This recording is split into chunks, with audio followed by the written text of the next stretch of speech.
Something about this story doesn't sit right with me. How come he survived, but she did not? If they were both sleeping in the same bed, how come he was able to be rescued, but she wasn't? So, around the 19th of July 2026 in Akwa Ibom State, a young lady we now know to be Purity left her home to church. And after church, she already had in mind to attend an event at a club, a Jersey-themed event. While Purity was at the club, she caught the attention of the DJ, who goes by the name of DJ Phantom, whose name is also Lawrence Inya. They both vibed, they both connected, and by the end of the party, Lawrence invited Purity over to his apartment.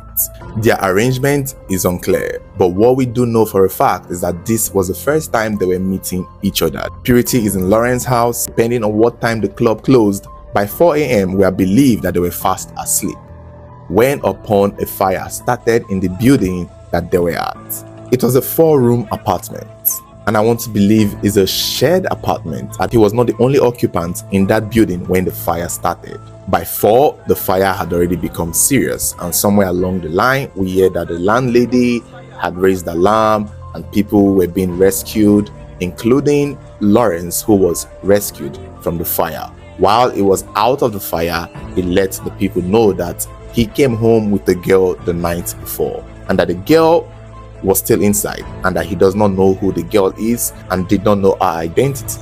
But before they could go in to rescue the girl, the fire was already too serious and it was clearly too late. Lawrence himself suffered severe burns, like he was badly burnt, and had to be rushed to the hospital. By the time the fire died down, the body of the young lady was found, scorched up and burnt beyond recognition. Purity was dead. But at this time, on the 19th and 20th of July, the guy did not know this girl.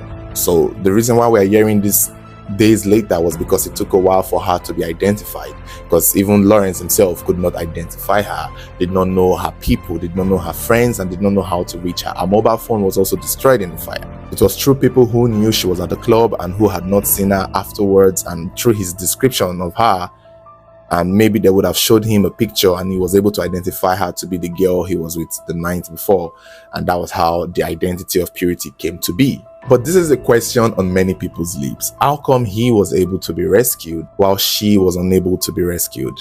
If they were both in the same house and they were both sleeping on the same bed as we presume, then she too would have been woken up by the fire or by the chaos, and she too could have been rescued. Why wasn't she rescued? Was she sleeping in another room?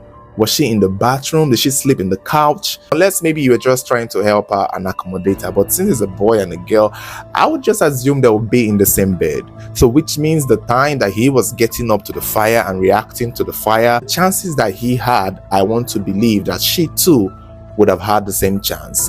But why was she the one who was unable to be rescued? It doesn't sit well with me. The investigation turned out that the fire was started by somebody's electric bike or electric scooter. Somebody had charged an electric stuff that caused the fire. So that investigation had been done.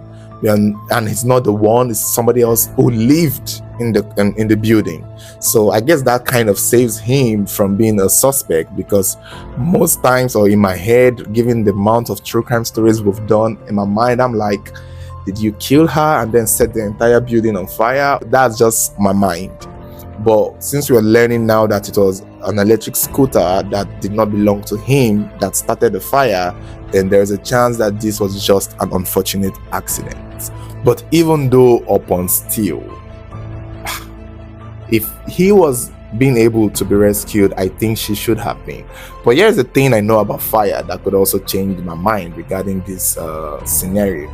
Is the fact that when fire starts engulfing a place, especially if it's at an extensive, given that he was burnt at the time of rescue terribly, that means the fire was so serious that there's a chance that she herself had woken up to the chaos and not knowing where to run to, and being affected by the smoke. And let's just say most times the smoke is what kills people first before even the fire. So there are many ways that they could have not, she could have probably overreacted and ran to the wrong door or tried to run to the bathroom.